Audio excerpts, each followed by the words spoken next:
La Voix des métiers, les podcasts de l'orientation. Derrière la blouse blanche et le stéthoscope se cache une profession qui va bien au-delà de la seule maîtrise technique des soins.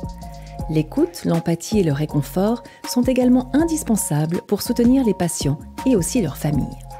C'est cette prise en charge globale du malade qui a séduit Kevin. Ce jeune infirmier s'est spécialisé dans les soins intermédiaires de chirurgie viscérale et exerce son métier dans un hôpital lausannois.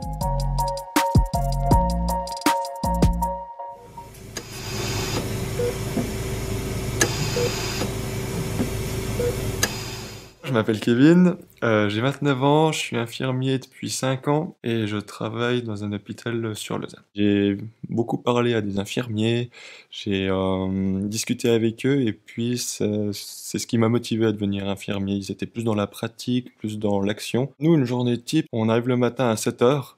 À 7 heures, on reçoit les rapports du matin des veilleurs. Comment s'est passée la nuit. Ça dure une trentaine de minutes. Après, c'est là où on peut poser des questions si on veut approfondir qu'est-ce qui s'est passé sur la nuit. Et puis après, on a un petit temps où on peut encore regarder les dossiers patients informatisés, où il faut préparer les médicaments. Et puis après, on arrive vraiment dans le box du patient. Moi, je suis aux soins intermédiaires de viscéral. Donc, on arrive dans le box du patient. Là, on commence à se présenter. On investigue un peu comment le patient a vécu sa nuit, par rapport aux douleurs, comment il se sent. Après, on appelle ça le tour du lit. C'est-à-dire qu'on va un peu investiguer tout son appareillage, faire des observations, de l'auscultation, de la palpation, de la percussion. Par rapport à ce que nous dit le patient, c'est comment va se goupiller notre journée. Nous, on fait des observations en 2 heures. C'est de la surveillance 24 heures sur 24. Les patients, ils sont monitorés. Ils ont une sonnette à disposition s'ils ont quoi que ce soit. L'infirmier, c'est le chef d'orchestre du patient. C'est celui-là qui va être auprès du patient et qui va un peu modéliser, travailler avec les autres corps de métier.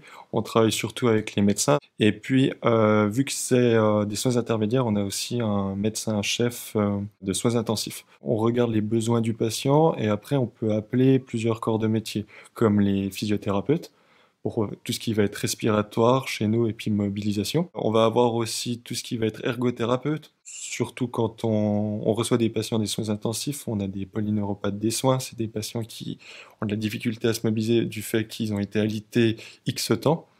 Donc ils ont besoin de moyens auxiliaires pour aider à réapprendre un peu tout ce qui va être vécu. On appelle ça des activités de la vie quotidienne.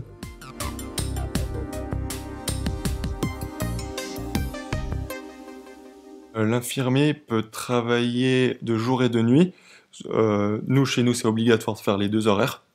Par contre, il y aura des secteurs où l'infirmier travaillera que de jour. Ça s'appelle l'hôpital de jour. Ce sera des horaires en 8 heures. Aux soins intermédiaires, on fait que des 12 heures, donc des 7h30. Et puis la nuit, 7h30, 7h. Mes motivations dans ce métier, c'est la sensation de se sentir utile, c'est accompagner le patient dans sa souffrance physique, mentale. C'est aussi des journées qui ne se ressemblent pas. C'est des journées qui sont très actives, on voit pas passer la journée. Moi, j'ai choisi les soins intermédiaires parce que c'est un domaine qui est pas mal stressant, qui est motivant, qui est enrichissant pour moi. Et puis, c'est un domaine aussi qui est pas mal technique. Il faut avoir de la dextérité. Puis après, moi, je voulais aussi travailler dans le domaine médical. On côtoie des patients tout au long de la journée. On voit plein de pathologies.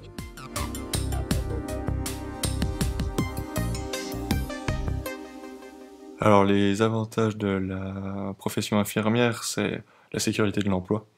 On manque terriblement d'infirmiers en Suisse, donc on aura de toute façon une place dans un domaine ou dans l'autre. Il y a le travail en équipe, c'est nous qui organisons la journée du patient, c'est nous qui allons emmener les informations aux différents corps de métier. Il y a aussi la relation humaine, il faut être empathique.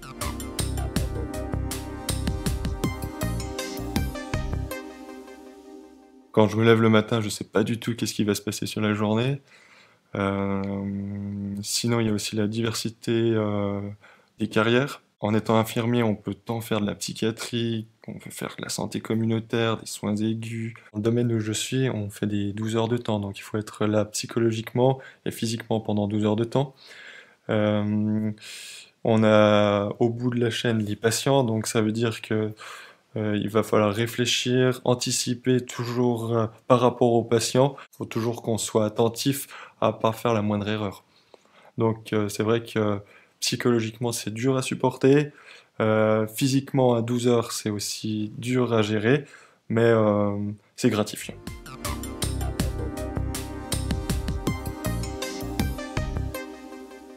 Alors les inconvénients de la profession infirmière, il y aurait les horaires contraignantes. Il y a le travail de nuit, qui n'est pas non plus donné à tout le monde. Il y a le travail le week-end. Il y a la charge administrative. Il faut savoir que, certes, on est auprès du patient, mais il y a quand même beaucoup à compléter derrière au niveau papier et administratif. Il y a aussi une haute responsabilité. Par exemple, les médicaments, l'administration de médicaments.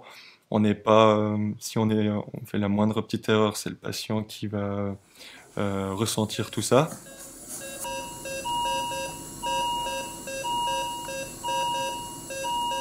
Donc les qualités requises pour la profession infirmière, d'une part, il faut une grande capacité relationnelle et d'écoute auprès de son patient.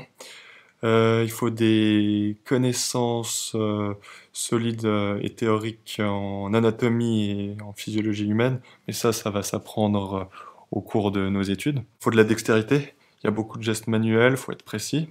Il y a de la rigueur, du sérieux et de la réflexion, la maîtrise de soi, afin de gérer le stress, mais aussi une connaissance de ses limites. Il y a aussi une capacité d'adaptation et de travail en équipe qui est importante.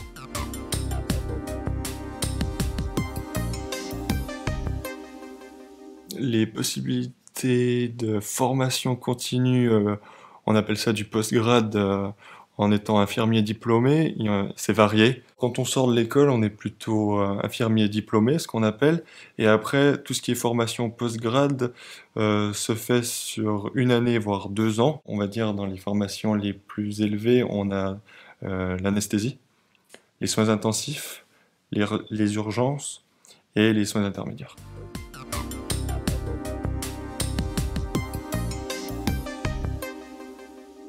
Pour moi, la profession infirmière, je pense qu'elle a bien évolué depuis un certain temps. C'est vrai qu'au début, les infirmières, c'était plutôt des nonnes. Et puis maintenant, on diversifie la population. Il y a plus en plus d'hommes qui travaillent dans ce métier. La formation infirmière, maintenant, elle est de plus en plus médiatisée. On s'autonomise dans notre métier. Et puis, c'est vrai qu'elle est de plus en plus valorisée. Si vous souhaitez faire découvrir cet entretien, n'hésitez pas à le partager. Merci d'avoir écouté La Voix des métiers, un podcast produit par l'Office d'orientation scolaire et professionnelle de l'État de Vaud. Vous pouvez retrouver tous les épisodes sur le site zoom-vd.ch et sur les différentes plateformes de streaming.